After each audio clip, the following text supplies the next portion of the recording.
नमस्कार, बड़ी खबर में आपका स्वागत है। देश की सबसे बड़ी अदालत में संग्राम छिड़ गया है। एकाएक सुप्रीम कोर्ट के 4 जज अपना काम निपटाकर मीडिया के सामने आ गए और सीधे चीफ जस्टिस ऑफ इंडिया दीपक मिश्रा पर इल्जाम लगा दिए। सवाल ये कि आखिर शीर्ष अदालत के न्यायाधीशों की ऐसी क्या मजबूरी थी कि उन्हें प्रेस कॉन्फ्रेंस करने के लिए मजबूर होना पड़ा।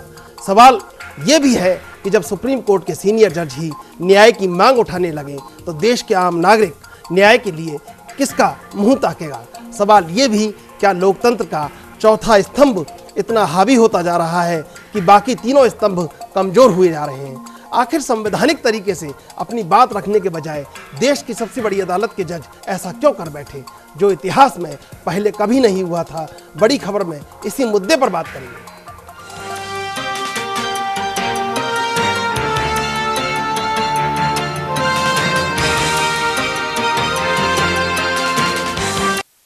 देश के इतिहास में ऐसा पहली बार हुआ जब सुप्रीम कोर्ट के मौजूदा 4 न्यायाधीश मीडिया के सामने आए और उन्होंने सुप्रीम कोर्ट के मुख्य न्यायाधीश के रवैये पर सवाल खड़े कर दिए। एक रिपोर्ट देखते हैं।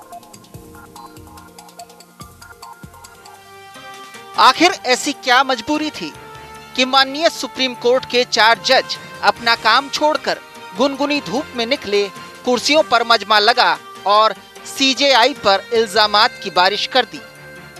ये सही है कि अपने सीनियर पर सवाल खड़े करने का अधिकार आम लोगों को संविधान ने दिया है, लेकिन सीजेआई की कुछ हैसियत होती है।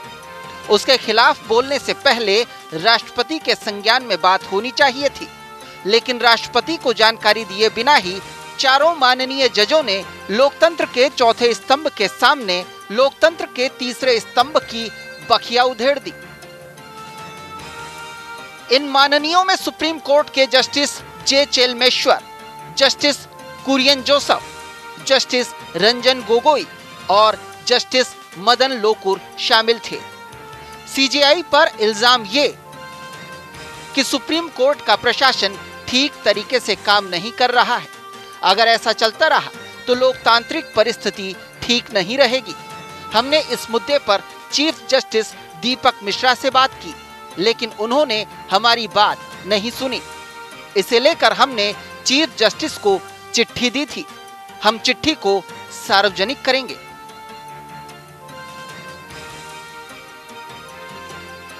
सवाल यह भी कि अगर सुप्रीम कोर्ट का प्रशासन ठीक नहीं चल रहा तो क्या मीडिया उसे सुधारेगी?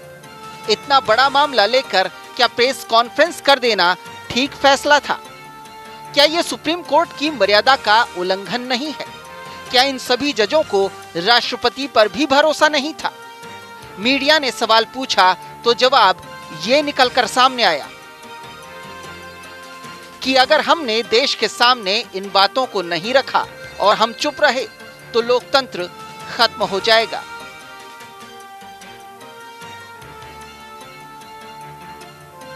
कुल मिलाकर खतरा लोकतंत्र की इमारत को बताया जा रहा है और उसके स्तंभ अपनी दरारों पर आंसू बहा रहे हैं। कौन सही है कौन गलत ये बाद की बात है, लेकिन जो कुछ घट रहा है वो देश के हित में कतई नहीं है। हालांकि सीजेआई ने अटॉर्नी जनरल के साथ बैठक की है। पीएम मोदी ने कानून मंत्री को तलब किया है। उम्मीद यही कि लोकतंत्र की आत्मा, संविधान की गरिमा और न्यायपालिका का विश्वास कायम रहे। Special desk, news India.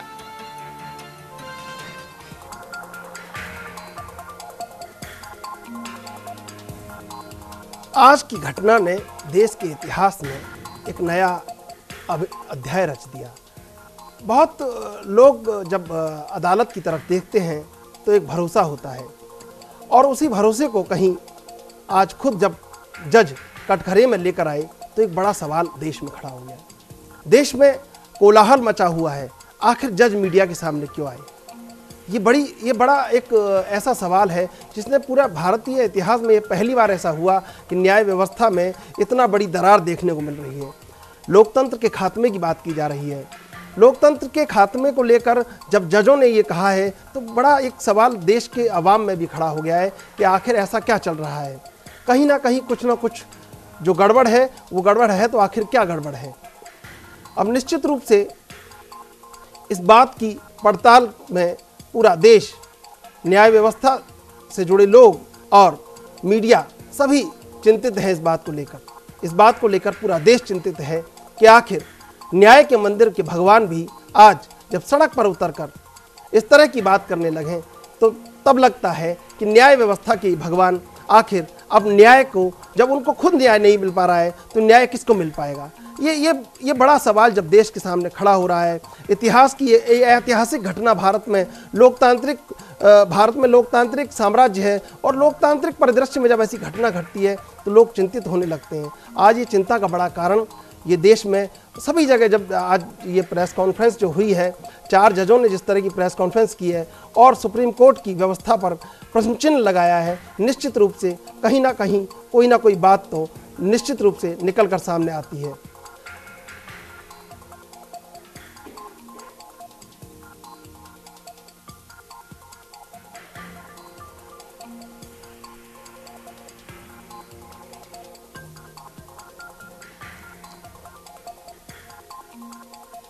अगर हमने देश के सामने, जब उन्होंने कहा कि जजों ने ये कहा, चिट्ठी अपनी प्रेस कॉन्फ्रेंस में कहा कि अगर सुप्रीम कोर्ट का प्रशासन ठीक तरीके से काम नहीं कर रहा है, अगर ऐसा चलता रहा तो लोकतांत्रिक परिस्थिति ठीक नहीं रहेगी।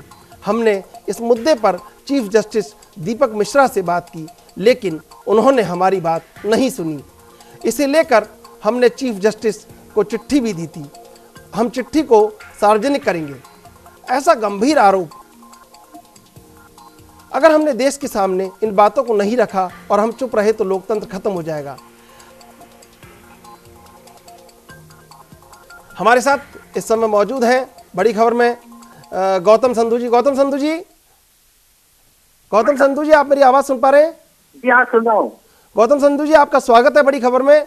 गौतम संधू जी, आज देश के इतिहास में जो हुआ है ये बड़ी चिंताजनक बात है। आप बताइए ये पूरी घटना क्या है? आज की प्रेस भारतीय न्यायिक इतिहास में जी एक अद्भुत और अपूर्व घटना है जी। इसे मैं अगर मुहावरे की भाषा में कहना चाहूँ तो ये न भूतो न भविष्यते घटना है जी। इस क्रम में विषय वस्तु को समझने के लिए हमें इसके सर्वोच्च न्यायालय के सेटअप को और उसकी कार्य व्यवस्था को समझना होगा जी। माननीय सर्वोच्च न्यायालय 2 प्रकार के कार्य करता है जी। एक वो कार्य जो कि उसके समक्ष सुनवाई एवं निर्णय हेतु लाए जाते हैं जी, और दूसरा वह पक्ष जो कि यह तय करता है कि कौन से प्रकरण किस न्यायपीठ के समक्ष प्रस्तुत किए जाएंगे। पहला पक्ष जी, अर्थात प्रकरणों को सुनवाई का जो अधिकार है वो व्यक्तिगत अधिकार है, माननीय न्यायाधीशों का व्यक्तिगत अधिकार है। उसमें किसी प्रकार का हस्तक्षेप किसी व्यक्ति का नहीं है, किसी संस्था का नहीं है, किसी प्राधिकारी का नहीं है, यहाँ तक कि सीबीआई तक का भी नहीं है जी। दूसरा पक्ष जो है उसकी प्रक्रिया थोड़ी समझनी पड़ेगी। वह प्रक्रिया ये है कि जब कोई प्रकरण माननीय सर्वोच्च न्यायालय के समक्ष दर्ज हो जाता है जी, तो वह प्रकरण सबसे पहले रजिस्ट्रार जनरल के पास आते हैं जी। माननीय रजिस्ट्रार जनरल उनकी लिस्ट बनाकर उन प्रकरणों को सीजीआई के समक्ष प्रस्तुत करता है जी। और सीजीआई ये निश्चित करते हैं कि कौन से प्रकरण किस न्यायपीठ के समक्ष जाएंगे जी। मुद्दा यह है कि क्या किन्हीं न्यायाधीशों की इच्छा विशेष के आधार पर प्रकरण नियत किए जाएं या फिर रोस्टर सिस्टम के हिसाब से नियत किए जाएं। एक छोटे से विषय को जो प्रक्रियात्मक विषय है उसे इतना बड़ा विषय बना देना न्यायिक इतिहास के लिए एक अच्छी घटना नहीं है। मैं इसे बहुत ही चिंतनीय घटना, पीड़ाकारक घटना मानता हूँ। हमारे साथ अमित कुमार जी, आप मेरी आवाज सुन पा रहे हैं? हाँ जी, हाँ जी। अमित कुमार जी, स्वागत है आपका बड़ी खबर में।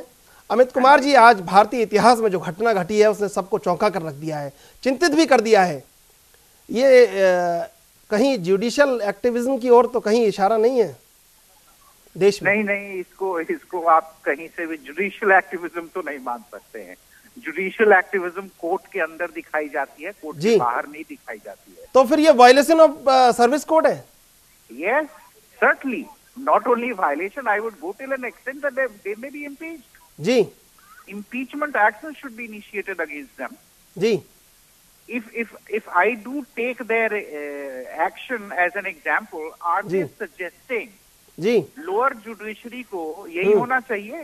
If they have some problem within their system, instead of following the procedure, instead of within the framework, getting their grievances addressed, are these judges suggesting that इनको भी press conference कर देना चाहिए हर दूसरे तीसरे दिन? जी।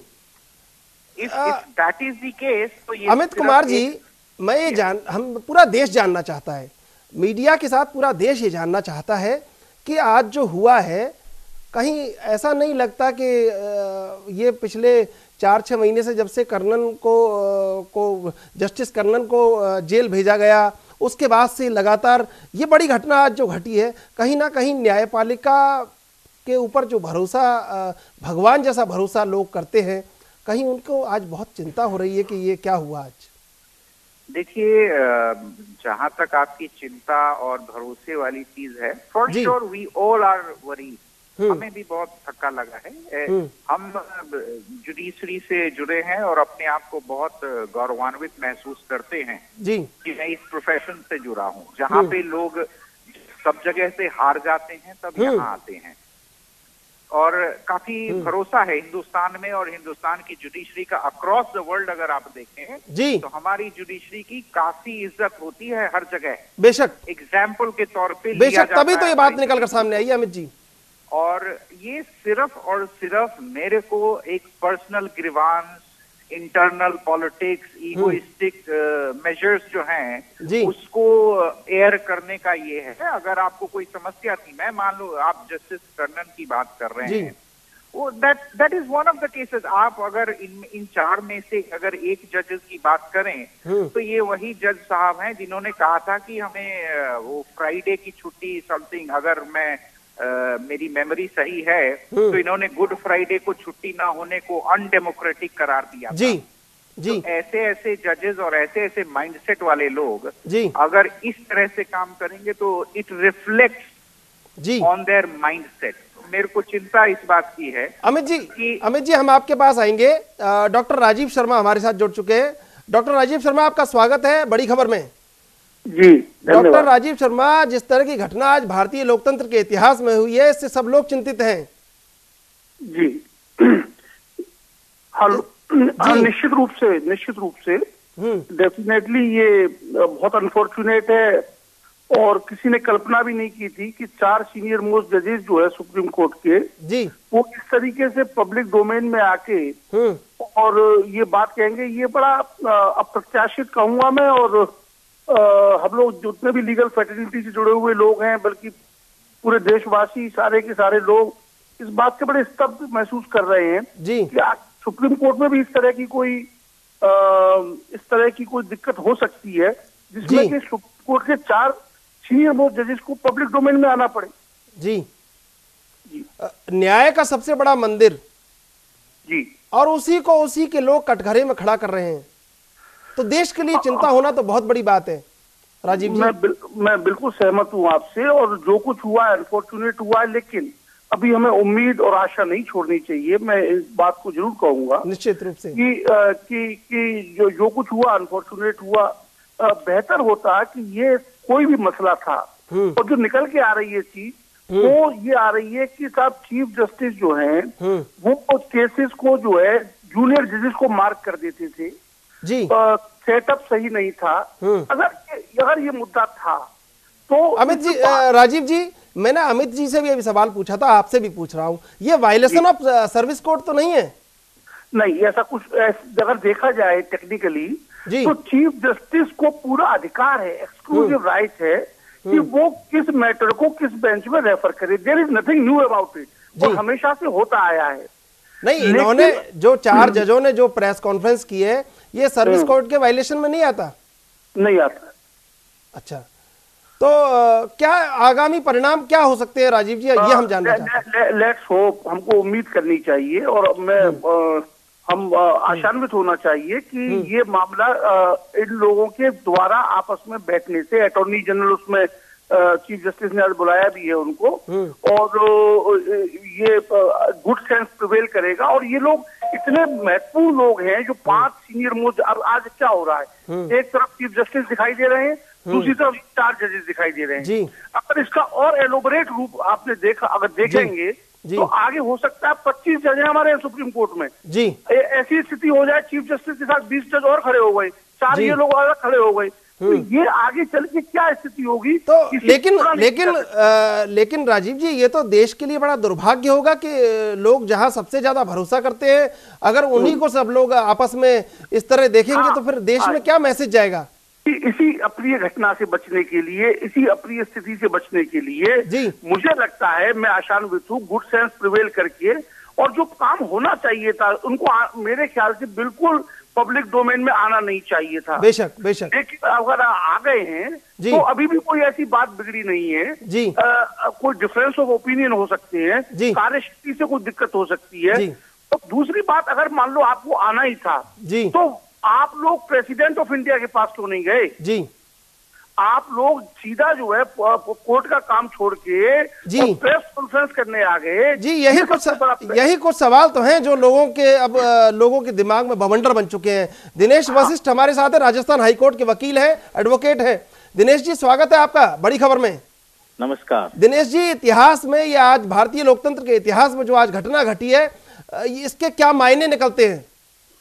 देखिए जी, ये जो घटना घटी है, ये आज भारत के लोकतंत्र का काला दिन है जी। ऐसी घटना नहीं घटनी चाहिए थी। सीनियर जजेज हैं चारों जी, उनको सोचना चाहिए था।